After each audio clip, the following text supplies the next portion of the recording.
നമസ്കാരം. Raf talk ഫുട്ബോളിലേക്ക് അവർക്കും സ്വാഗതം. This is A special story. Neymar junior ഒരു മിഷൻ അതങ്ങ് ചെയ്തു തീർക്കാൻ ഇറങ്ങി അത് നടത്തി കാണിക്കുന്ന കാഴ്ചയാണ് നമ്മൾ കണ്ടത്. അദ്ദേഹത്തിന് കാൽമുട്ടിന് പരിക്കേറ്റിട്ടും കളി തുടരാൻ അദ്ദേഹം തീരുമാനിച്ചത് മറ്റൊന്നും കൊണ്ടല്ല, തൻ്റെ കുട്ടിക്കാല ക്ലബ്ബ് റെലഗേറ്റ് ചെയ്ത് 2ാം ഡിവിഷനിലേക്ക് പോകുന്നത് കാണാൻ അദ്ദേഹത്തിന് ആവുമായിരുന്നില്ല. അങ്ങനെ ടീം മുങ്ങിത്താഴുന്നത് നോക്കി നിൽക്കാൻ അദ്ദേഹത്തെ കൊണ്ട് കഴിയുമായിരുന്നില്ല.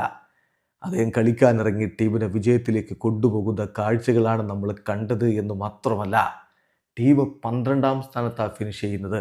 അതോടുകൂടി കോപ്പ സുഡാമേരിക്കാനൊക്കും യോഗ്യത നേടിയിട്ടുണ്ട് എന്നത് പറയുക. ഇപ്പോൾ കഴിഞ്ഞ കുറേ കളികളായിട്ട് സാൻഡോസ് പരാജയപ്പെടുന്നില്ല. എന്തുകൊണ്ട്? നെയ്മറുടെ ഒരു ആത്മവിശ്വാസം, ആരവമൊക്കെ അതിൽ നമുക്ക് കാണാൻ പറ്റും. സാൻഡോസും പാൽമിറാസും കളി 1-0 സാൻഡോസ് ജയിച്ചു.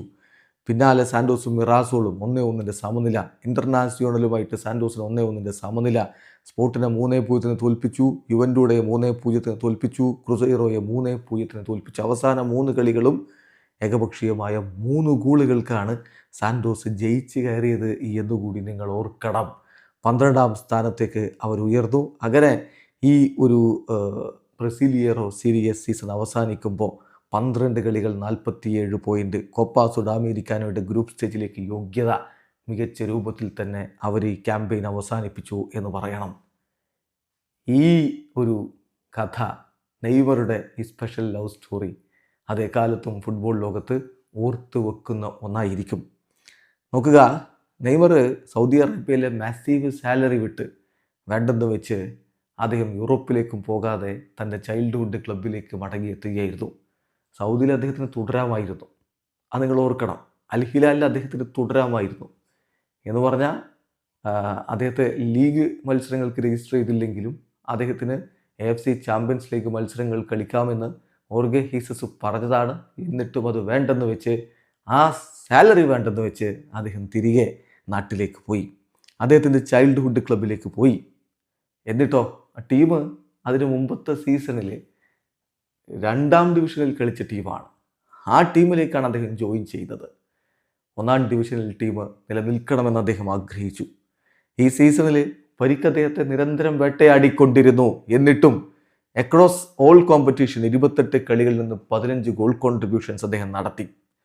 സാൻഡോസ് റെലഗേഷൻ സോണിലേക്ക് വീഴുമ്പോൾ അദ്ദേഹത്തിന് പരിക്കിൻ്റെ പ്രശ്നം, അദ്ദേഹത്തിൻ്റെ കാൽമുട്ടിന് പരിക്ക്, മെനിസ്കസ് ഇഞ്ചുറി അദ്ദേഹത്തിനുണ്ട്. ഇപ്പോൾ പുറത്തു വരുന്ന വിവരം മറ്റൊരു ഇഞ്ചുറി കൂടി ഉണ്ടെന്നാണ്.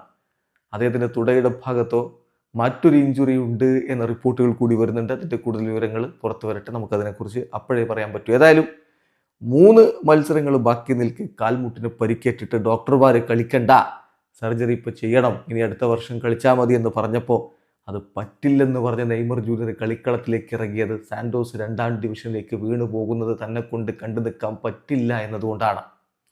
അങ്ങനെ അദ്ദേഹം സ്വയം തീരുമാനിച്ച് കളിക്കളത്തിലേക്ക് ഇറങ്ങുകയായിരുന്നു. നെയ്മർ അവസാനത്തെ 3 മത്സരങ്ങളും പരിക്കും വെച്ചുകൊണ്ട് കളിച്ചു. 4 ഗോളുകളും 1 അസിസ്റ്റും ആ മത്സരങ്ങളിൽ നിന്ന് അദ്ദേഹം നേടി. ഹാട്രിക്ക്, യുവൻറ്റൂഡയ്ക്കെതിരെയുള്ള ഹാട്രിക്ക് നമ്മൾ കണ്ടു. 33 വയസ്സിൽ സാൻഡോസിനെ റെലഗേഷനിൽ നിന്ന് നെയ്മർ ജൂനിയർ സേവ് ചെയ്ത കാഴ്ച തീർച്ചയായിട്ടും അദ്ദേഹത്തിൻ്റെ ലെഗസി, സാൻഡോസിലെ ലെഗസി, ഫുട്ബോളിലെ ലെഗസി സിംപ്ലി എനോർമസ് ആണ്. വീഡിയോ അവസാനിക്കുന്ന ഫുട്ബോൾ ലോകത്ത് കൂടുതൽ വിശേഷങ്ങളുമായി റാഫ് ടോക്സ് വീണ്ടും എത്താം.